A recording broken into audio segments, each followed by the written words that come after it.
Bonjour asalaamaaleykum gars dalee ak gars seen Ndiaye le Pro votre service de technologie di leen bëgg di leen saa bu baax a baax di tuub di jégalu nag ci démb dugal ma vidéo fan yii dugal ma vidéo di bëgg tuub di jégalu ñëpp di wax ne avant loolu képp koo xam ne abonné go na nga abonné activé la notification like la yow mais maximum di partage tey nag dañu leen indi benn affaire bu am njëriñ ci téléphone pour na ngay def ba détecté ba effacé mooy téléphone yi nga xam ne dañoo associé si sa téléphone moo xam ne dañu am accès say données boo xam ne sans ñu scanner sa code d'accès wala ñu am autorisation ci scanner bi te mënoon leen peut-être indi avant loolu nag képp koo xam ne abonné nga abonné like la vidéo maximum partage des guñu woon leen parce que da nga ñëw nii ci boo ñëwee ni paramètre après boo ñëwee paramètre nga ñëw fii ñu bindal nga wàcc nga définir bu fii ñu bindal Google après nga cliqué ko boo ko cliqué après da nga ñëw fii ñu bindal tous les services après nga cliqué ko boo cliqué nga défilé nga yéeg nga wàcc nii nga dem ba fii ñu bindal appareil associé de clé d'accès ba nga cliqué ko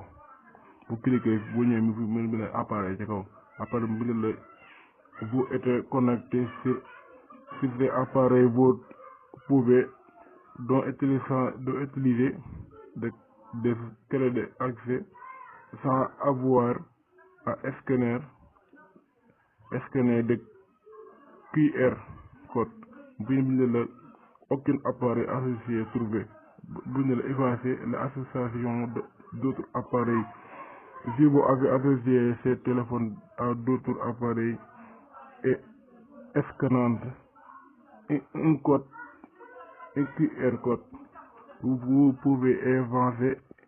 l'ensemble des associations à ces gens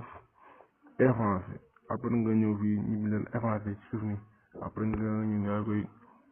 nga bës ko muy ni la et continuante vous effacez toutes les associations ou appareils ayant scanné un